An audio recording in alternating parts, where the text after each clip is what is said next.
Now, fast forward, we're at 80%. You're like, okay, cool. Walk me through when you got set up with the IUL. Like, what made you? Because I think you had said something in the Discord. I think I don't remember but I guess take me back to when you were like, yo, I'm gonna Mhm. try these text verified IUL leads, and then we're gonna get into like the actual sauce. But like, what was that? What was that Yeah. transition movement where you were like, yo, let me do this? Well, because I just feel like I just hear it so much. You gotta pay to play. And I'm like, okay, bet. Let's do it. Yeah. Let's just go ahead. Let's buy these leads because I mean, it's 1,400. It's worth it, right? It's worth Mhm. it because of the type of people that you're bringing in that I'm able to, be in contact with. But did I answer your question? Yeah, no, you did. I mean, you just pulled the trigger, basically. Yeah. I was Told like, them let's they could go. do. Like, I don't want to waste time. I'm Yeah. here. And I'm also expecting. Yeah, yeah, yeah. So Okay. it's like I have a Okay. baby. So it's Okay. like my goal, I'm really trying to just do well. Like I just want to Yeah. keep moving and, so yeah. Yeah. No. That's a blessing. I love your energy too. Shout out to Jesus. So for people that don't know, Oh yeah, we're big on the kingdom around here, is what I tell people. yeah. So okay, now let's walk through your first pack. Let's talk about the leads here for a second. First and foremost, I want to talk about how are you starting these calls with clients? Can you give us, you don't need to like role play, but I'm a big like high level guy. Can you just walk us through your sales process? We'll start with, are you doing one call closes or are you booking appointments? I've done one call closes. That's with people who I feel like maybe have the time. But a lot of the times when I start, I'm always like, hey, Trey. Like I talk to them like I know who they are and they know Hmm. who I am and they're expecting my call. And that's Hmm. how I kind of get my foot in the door. It's more so it's like, hey, Trey, how it's Lucia. Lucia. I don't know if you heard of the NEPQ like Yeah. structure, Yeah. so Yeah. it's like just being, you know, like, hey. But that's how I try. That's how I do it. I've been able to do that. So, yes. Got you. Now, when do you decide whether you're going to do a one call close or you're going to book an appointment? Like, is it just like happenstance? Do you feel off of the client where they're at? What is your process I for mean, I deciding? always I always try to do a one call close. Like my intention is always to close them right then and there. But if they really can't or they can't stay on the phone or they got to do something else, right? I then go ahead and I'm like, okay, I'm gonna go ahead and book you in for an appointment at this day. But the goal is to always one call close them, like always. Okay.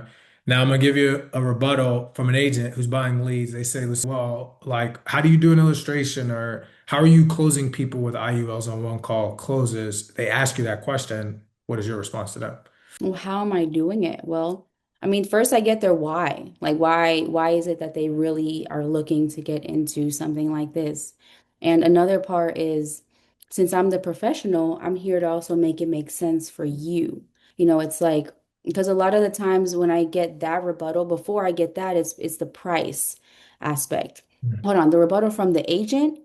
Yeah, I'm saying like, if an agent's like, well, I always book appointments because I need to pull my computer up and I need to do an illustration, and you're saying you're doing a one call close because I'm assuming you're doing it on the phone, correct? Yeah, I do it on the phone. Time. Okay. So I think I use this it's called Crackle, I think. Let me just be it's called Crank Wheel. I give the individual the option to if they want to if they want to see my screen or if they just want to keep moving forward. Most of the time, because of the rapport that I built with them, they're like, no, let's just keep going. I don't have to see the screen. So it's like you can do it if you use the system, the crank wheel system, where you can literally send them a text message and they can see your screen. Right. So that's really how I do it. Yeah, I mean, I always tell people keep it simple. A lot of people try to overcomplicate the sale and they feel Yeah. like they have to do all this extra stuff. Do you find yourself selling more life insurance based IUL structured versus like true cash value accumulation? Like, what is when it comes to closing clients, how are you structuring these IULs or a lot of the closes that you've had Yeah. off? So it just depends really on the needs of the individual. Like I have some people who care more so for the death benefit and not so much for the cash accumulation. So based on like what they want and what they need, it's like that's I'm able to either structure it to where it's you maximize the cash value or we just, maximize the death benefit in a sense. Because I Yeah, always let them know, like, if you want to maximize the cash value, and well, I don't want to just keep saying too much because I want to think I'm talking about now how the reason why it's tax free and you're able to maximize, right, the money that's in the account, it's because we can lower the death benefit. Okay. And then you know what? Let's go to the next question.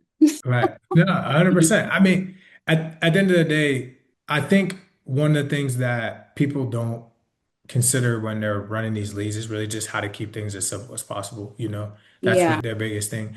For a new agent that's watching this, what do you feel like has allowed you to close a lot of deals? I already kind of know the answer, but I want them to know. What do you feel like is allowing you to like close a lot of the leads that are coming through? Like, is it your personality? Is it the way that you're pitching the clients? Is it how much you're calling them? Like somebody's like, you have this secret sauce. What is your answer to an agent asking you how you're able to be successful off the leads? I mean, I just really think it's like a mixture of things.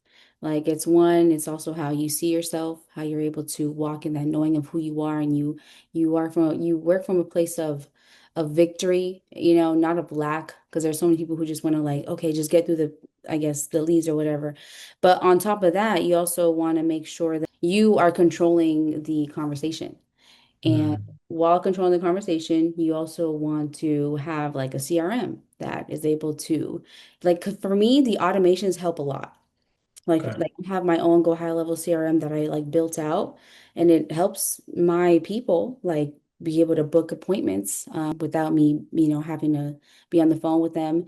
So I just think it's a mixture. It's a mixture of knowing who you are, a mixture of like also skill, being able to, because I know this. I don't know the script. I like to still read the script. It allows me to flow, but at the same time, it's like I actually understand what I'm talking about.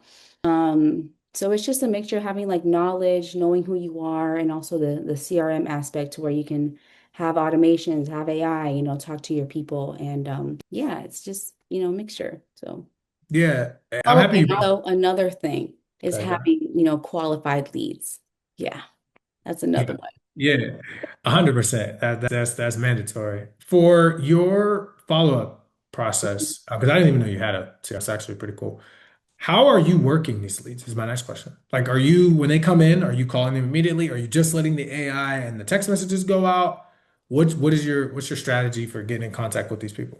Yeah, so as soon as they come into like my CRM, they get like a text message saying, "Hi, like I'm Lucia, the IUL state underwriter in your area." And yeah, I give them my calendar link. And then it just depends because like I'm a mommy, so it's like sometimes my schedule can vary. If they come in, right, like during the day, I'll call them. But like I'll always try to call them. I don't really have a set, if I'm here, I'm gonna call you. That's it. I try to not make it too complicated for me because there's so many other things I have to worry about. But yeah, I call them as soon as I get the lead, or if I'm not available, my automations are able to actually, be able to give them the opportunity to book a call with me. So Yeah, if you had to break that down for an agent, the reason I'm asking is we get a lot of people that ask us that run our leads, like, Trey, I can't get any of these people to pick up or they don't respond to me. And I mean, I try to have some sympathy, but my wife tells me I need to work on that. But I'm trying to be a little bit better about it. But it's a little hard for me because, there's always two options. Like if you don't have a CRM, then you need to call and work the leads. You need to manually text them. You need to FaceTime audio them. You need to do everything you can. If you do have a CRM, you can leverage that.